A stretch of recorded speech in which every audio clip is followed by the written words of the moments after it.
Holy shit, this week's Dragon Ball Super was flames, dude. Absolute flames. We got Super Saiyan 2 Caulifla. We also got the legendary Super Saiyan, not Broly, but Kale. Kale is indeed the legendary Super Saiyan. Every aspect of her is legendary Super Saiyan. To the pupils, to the hair, to her ki, to that whole like color change, like a circle coming in of the color change when Broly does that when he's powering up his Ki Blast as well. She is literally Broly, but the canon version. All Broly fans, rejoice. He's now fucking canon, dude. Except like in a format of a female from a different universe in this tournament. Hello, I'm Double N. If you're enjoying the video, of course, or you enjoyed the episode, by all means, let me know by hitting that like button down below.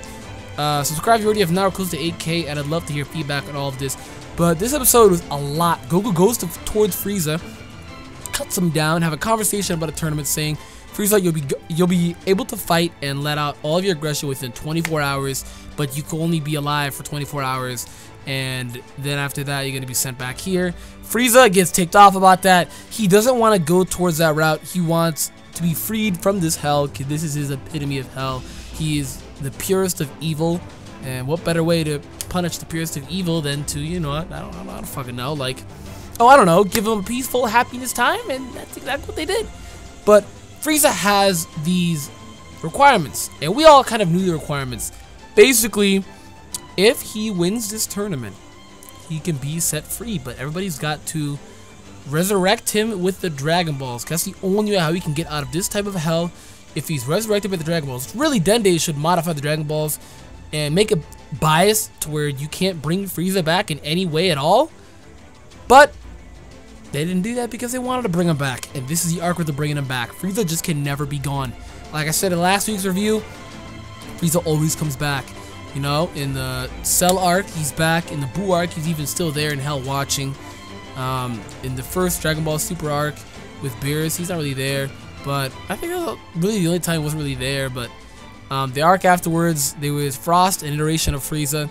And then afterwards, then Frieza's resurrected, Arrival of F. And then Black arc, no Frieza. But now we have this arc, Frieza himself is here. I actually really am excited to see Frieza and Frost go hand to hand. Maybe Frieza and Frost might come up with their own ideas, might build a small little alliance here, but I don't think they can do that due to Zeno's, just Zeno ain't with the shits. You know, Zeno ain't with the shit, so I don't think that they can do that. Zeno will decline on sight. He will decline on sight. So I don't think he'll let them get away with that. But who knows at the same time as well, because Zeno just lets anything go at this point.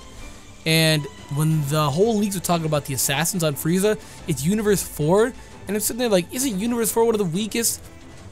I think Universe 4 is actually in the middle. They said it's Universe 9, Universe 9, 7, and there's another one, but I think they only said Universe 7 because Goku and Vegeta are really the only ones that are as powerful as they are throughout that entire universe. And when Beerus is mentioning that, being angry that they destroyed the Frieza army, which could have really bumped up their rank to where they at least would have been mid-tier, that sucks.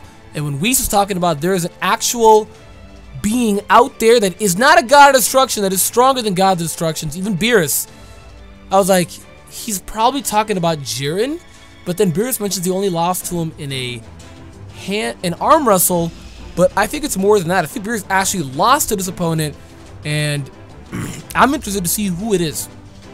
You know, it could be Jiren right now, because Jiren is kind of the strongest out of all the universes right now. He is the strongest until Goku hits some new form. Right now, Jiren is the strongest. So, yes, I know, it's funny to say that even though we just legendary Super Saiyan, but come on, Jiren is the strongest. Jiren is stronger. Even by Topo, Jiren is light years stronger than Super Saiyan Blue Kaioken times 10, which is seen to be as the strongest thing we've seen so far, and just solo when it comes to Super. And then fusion-wise, what's it called? Vegito Blue. And if Vegito Blue, I don't think Vegito Blue can use the Kaioken because he has half of Vegeta inside of him. But if the Potarians were allowed to use in this, I feel like he could put up a better fight against Jiren. But you know Saiyans, they just want to take on whomever threatening opponents by themselves. But back to the point here of Beerus losing to some mortal, which is, I'm going to go ahead and say it's Jiren. I can't see anybody else beating Beerus, so I'm just going to go ahead and say Jiren, and Jiren is now stronger than a God of Destruction. Insane, dude.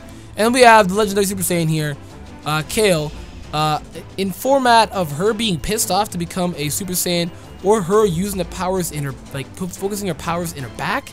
None of that worked. The only thing that worked is getting jealous.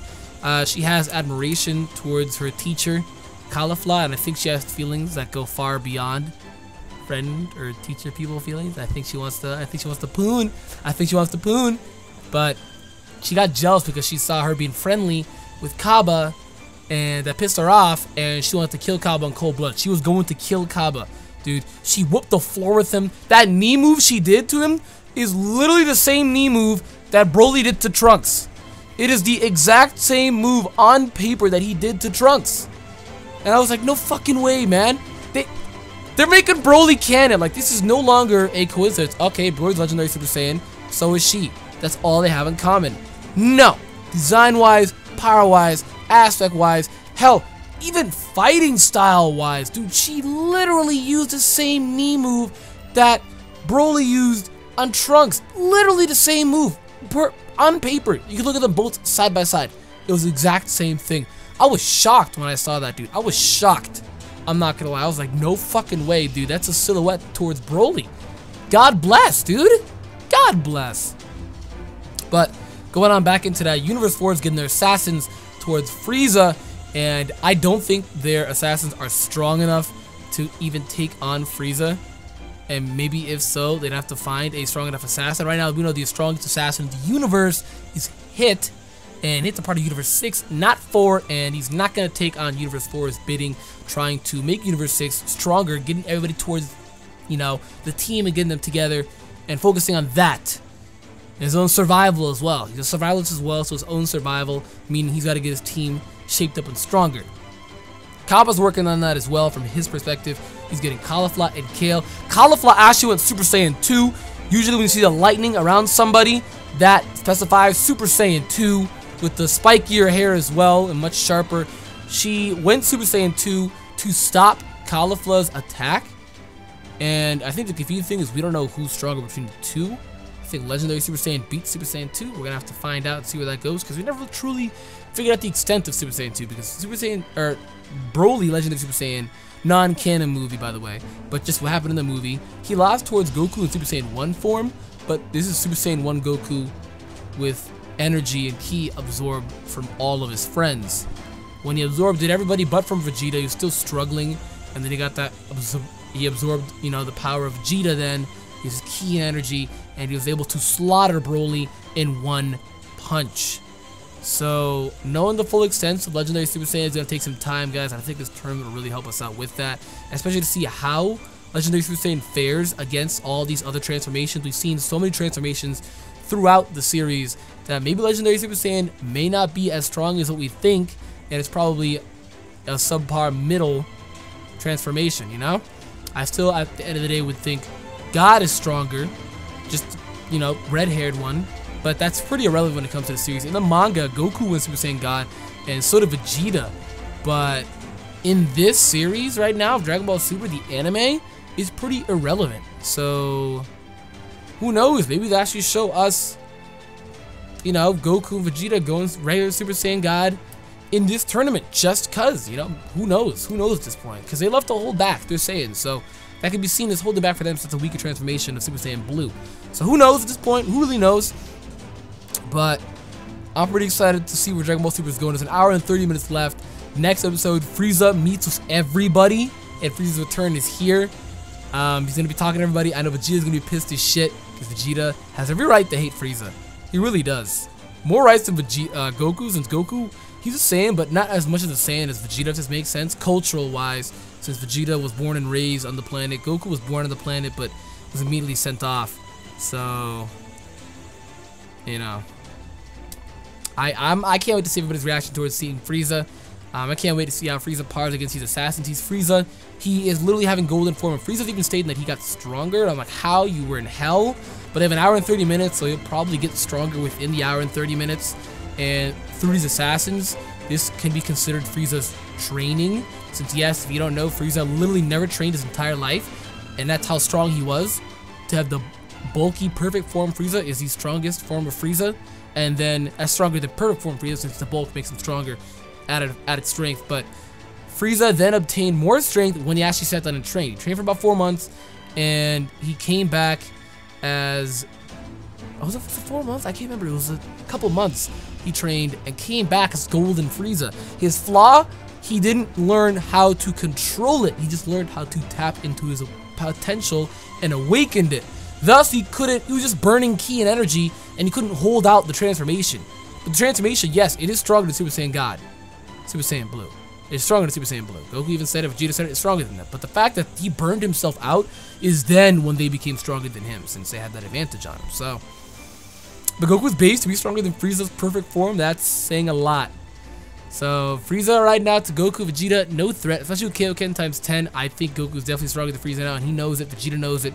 Both of them are stronger than Vegeta now than they were prior to that time. A long time has happened.